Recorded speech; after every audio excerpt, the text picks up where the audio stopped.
আসসালামু আলাইকুম, সবাই কেমন আছেন? আমার নতুন আইডিয়াটা সবাই ফলো দিবেন। আমি এখন বাংলাদেশ থেকে দুবাইয়ের উদ্দেশ্যে রওনা দিলাম। দেখি দুবাইতে কিছুদিন ঘোরার জন্য যাব। আবার বাংলাদেশে চলে আসবো ইনশাআল্লাহ কিছুদিনের ভিতরে। দেখি কেমন দিনকাল কাটে। দুনিয়াটা ঘুরে দেখার খুবই আশা, কিন্তু বাবার এত পরিমাণে অর্থ নাই যে দুনিয়াটা ঘুরতে পারবো। এখন বর্তমানে দুবাই শহরে আছি। এটার নাম হলো রাসুল খেমা ডিস্ট্রিক্টের দীপ্তা শহর, ঠিক আছে?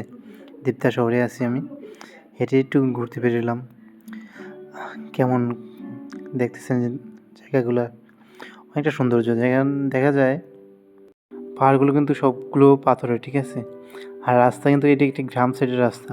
তারপর আমাদের বাংলাদেশের যেই হাইওয়ে রুট ওইগুলোর থেকে আরও উন্নত মানের, ঠিক আছে? এটা কিন্তু একটা গ্রাম সাইডে আমি হাঁটতেছি, আমি কিন্তু শহরে না, আমি গ্রামে হাঁটতেছি বর্তমানে।